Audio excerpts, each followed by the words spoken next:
In 1777, George Washington needed a safe place to hide his army's guns from the British Navy, so he picked a quiet hill above a small Massachusetts town.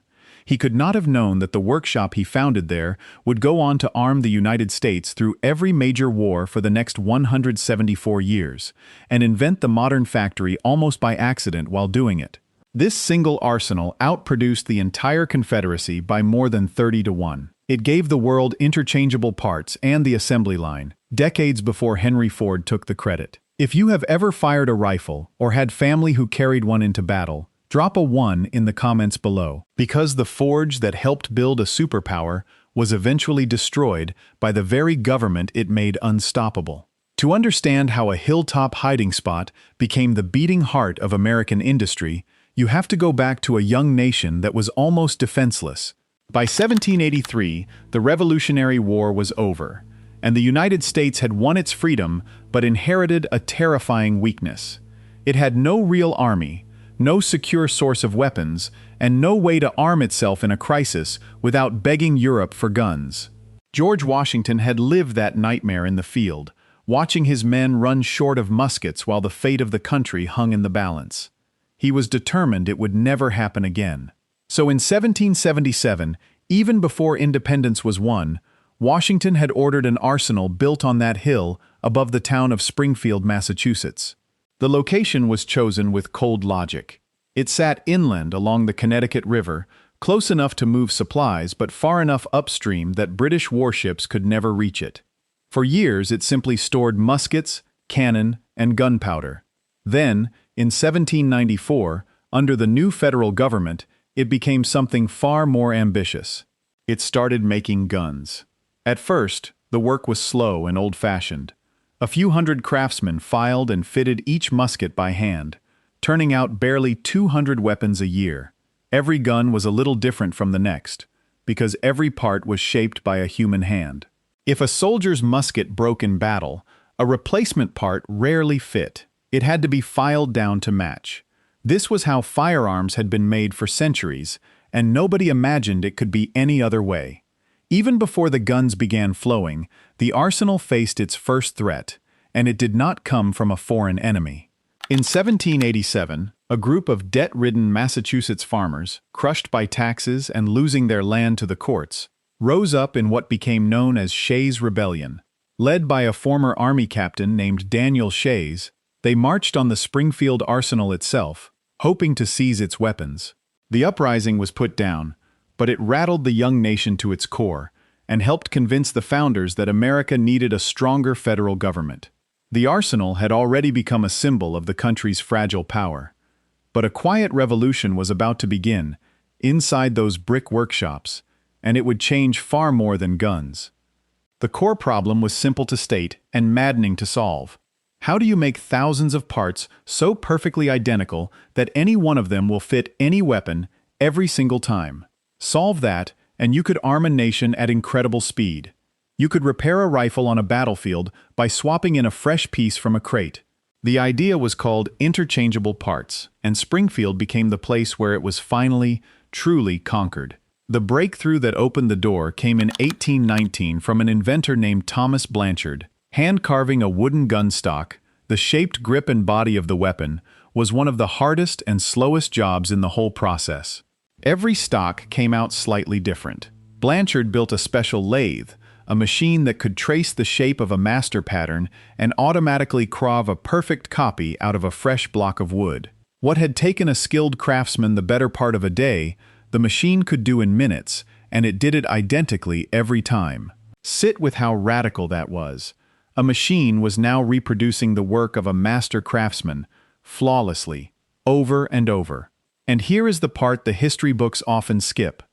Blanchard's system at Springfield pioneered the assembly line style of production in America. A full century before a certain car maker in Detroit was born to take the credit for it. But a clever lathe was only the start. The real prize was still just out of reach. Carving identical wooden stocks was one thing. Making the intricate metal parts of a gun lock interchangeable was a far greater challenge, and it took the armory decades of patient work to master. Engineers like Thomas Warner drove the effort, and a craftsman named Cyrus Buckland developed sets of precise measuring gauges so that every worker could check a part against an exact standard rather than against their own judgment. Slowly, part by part, the guesswork was engineered out of gunmaking. By the 1820s and 30s, the results were astonishing visitors from around the world. There is a story of a British officer who watched a Springfield lock get taken apart, then reassembled using pieces grabbed at random from a heap on the floor. It fit perfectly, something no European armory could do without a craftsman filing it by hand. The Americans had cracked it, and this method, born in a gun factory, would soon spread to sewing machines, clocks, bicycles, and eventually the automobile. The modern world of mass-produced goods was quietly being invented in Massachusetts, one musket lock at a time. Then came the test that would prove exactly how much all of it mattered. By 1861, the nation was tearing itself apart, and the Union faced an impossible problem. It needed rifles by the hundreds of thousands, faster than human hands had ever built them. Springfield answered the call.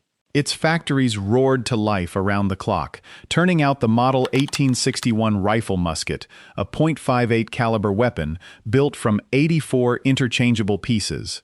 The armory alone produced nearly 800,000 of them during the war, and licensed the design to private contractors who built vast quantities more.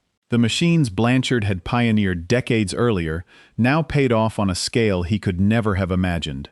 Where a single craftsman working by hand might finish one gun stock in the span of 10 hours, the armory's lathes could shape hundreds in that same window.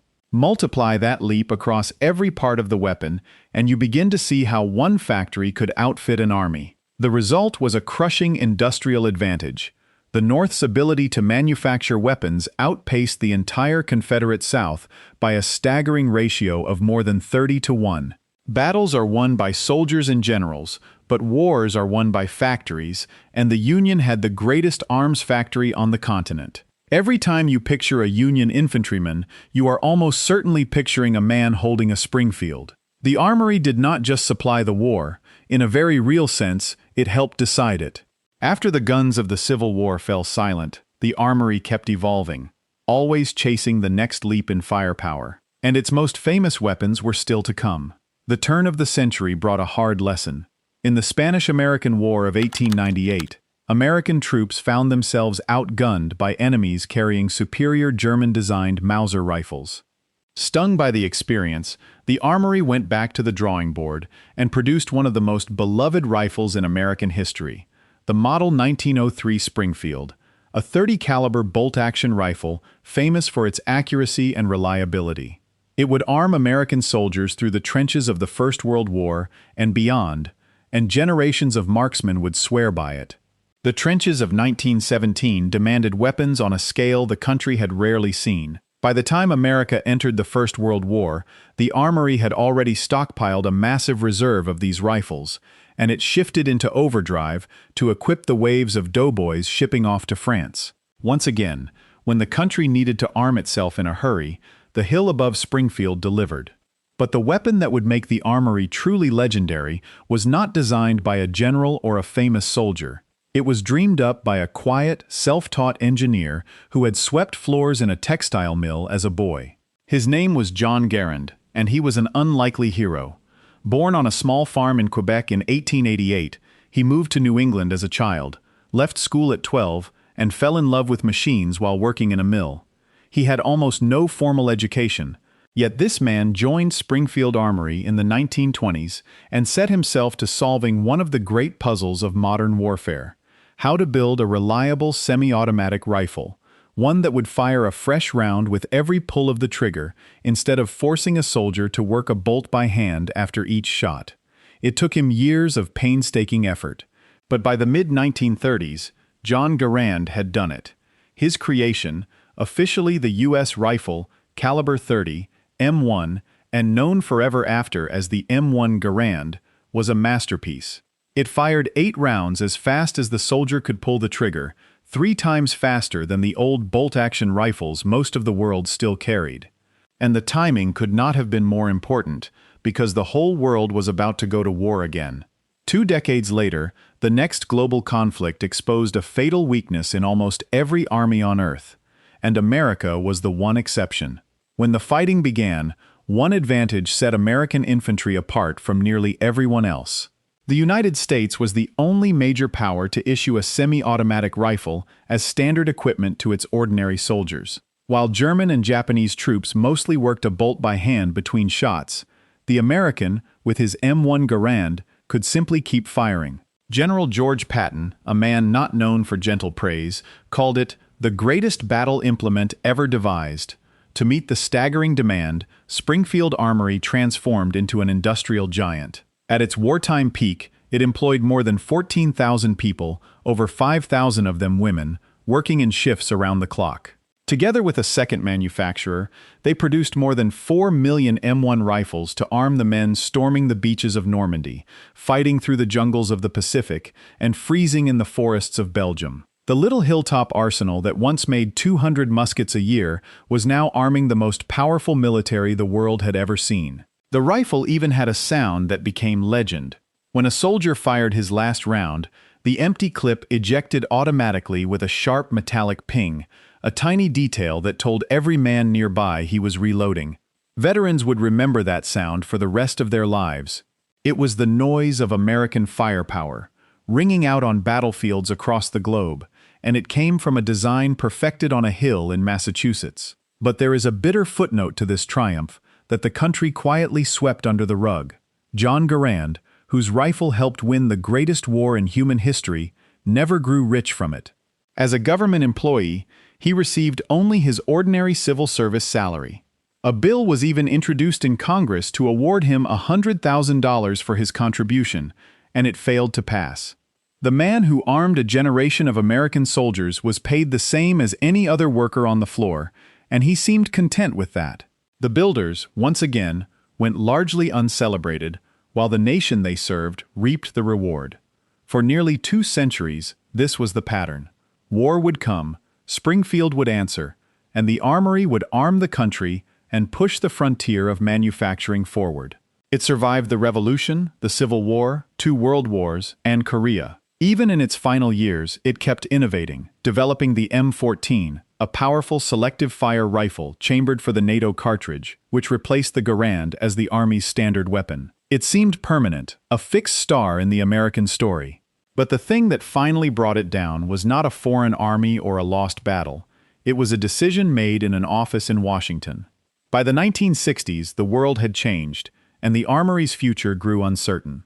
The military was increasingly buying its weapons from private companies rather than running its own factory. Budgets were tight, the Vietnam War was draining resources, and to the accountants in the Department of Defense, a government-run arsenal that had existed since George Washington looked less like a national treasure and more like a line item to cut. In 1968, citing budget concerns, the government ordered Springfield Armory closed. You can analyze that closure from 2 different angles, and the brutal truth requires both. From one side, it was cold but rational. Private industry could make rifles more cheaply, and a government does not exist to run factories forever. From the other, it was the quiet betrayal of an institution that had helped forge the very superpower now discarding it. Both readings are true at once. What is not in dispute is what the closure did to the people and the city that had served the Armory for generations. The human cost was immediate and brutal. The shutdown erased more than 2,000 jobs and wiped out an annual payroll worth nearly $20 million. In the neighborhoods around the Armory, unemployment climbed sharply, and by some accounts, roughly half of the families in the surrounding area ended up on welfare rolls. A place that had been the pride and the paycheck of Springfield for 174 years was simply switched off. On the morning it closed, the Army lowered its flag, the band played, and 1,000 people stood in the cold to watch an era end. But here is the twist that Washington himself could never have foreseen. Springfield Armory did not truly die. Its ideas had escaped long ago, and they had already conquered the world. The interchangeable parts perfected on that hill became the foundation of all modern manufacturing. Every mass-produced object you own, every car, every appliance, every device with identical replaceable pieces, traces its lineage back to what happened inside those brick shops. When Henry Ford's assembly lines later flooded the world with cheap automobiles, They were running on principles that Springfield's engineers had spent 100 years perfecting on muskets and rifles. The credit went to Detroit. The groundwork was laid in Massachusetts.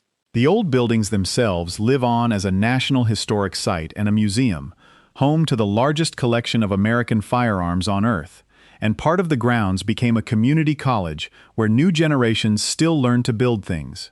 And in 1974, a private family business revived the Springfield Armory name, keeping the legend alive in a new form. The next time you see two identical parts snap together perfectly, or hold any object made from standardized pieces, remember the hilltop where it began.